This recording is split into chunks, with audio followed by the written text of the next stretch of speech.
ఈరోజైతే మనం ముత్యాల దగ్గరికి వచ్చేసిన. అక్క ఎన్ని తేర్లు అని చెప్తారా? అసలు ఏం లేదు. అదే 9 డేస్ తేరు అని చెప్పినాను కదా, అదే లాస్ట్ డే ముత్యాలు తేరుగుతారనమాట. ఆ రోజు ఇదే రోజు అన్నట్టు.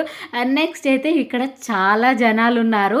మేము ఫస్ట్ అయితే దర్శనం అయిపోయింది, గుడిలోకి పోయినాం. గుడిలో దర్శనం చేసేసుకొని బయటకు వచ్చి తేరు దగ్గర కొన్ని క్లిప్స్ తీసినా, మీకు లాస్ట్లో యాడ్ చేస్తా, మీరు కూడా మంచిగా దర్శనం చేసేసుకోండి. అండ్ మస్తు జనాలు ఉన్నారు అక్కడ ఎక్కడ నిల్చుకుండేకి అసలు వాటర్ వదులుకుంటా, దుమ్ము లేకోకుండా అదంతా చేస్తూ ఉండే అనమాట. మేము ఒక దగ్గరకు వచ్చి మంచిగా కూర్చొని పానీపూరి ఆర్డర్ చేసుకున్నాం అనమాట. పానీపూరి, మసాలా పూరి ఆర్డర్ చేసుకొని జనాలు చూస్తుండే. మీరు కూడా చూడండి ఎంతమంది ఉన్నారు. లాస్ట్ డే కదా, అది వీకెండ్ కాబట్టి చాలా రష్ ఉంది. చాలామంది మంచిగా ఏవైనా మర్చిపోయింటే అవి కూడా షాపింగ్ చేసుకుంటా ఉండే అనమాట. మా మసాలా పూరి అయితే వచ్చింది.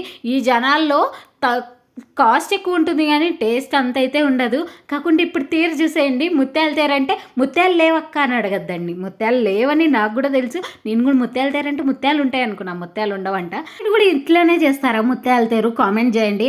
అని నాకైతే చెప్పండి. మీ దాంట్లో ఏమైనా ముత్యాలు పెడితే నేను వచ్చి చూస్తా ఒకసారి. అన్ని ముత్యాలు ఒక్కసారి చూడాలని ఉంది. అండ్ నెక్స్ట్ అయితే ఇక్కడ మేము షాపింగ్ కోసం వచ్చినాం అనమాట. లాస్ట్ టైము అది తేరులో వచ్చినప్పుడు మా చెల్లెలకి మీ స్పెట్స్ ఇప్పిలే. అండ్ అందుకోసమే మా నాన్నని పిలుచుకొని వచ్చి మళ్ళీ స్పెట్స్ తీసుకుంది ఈసారి.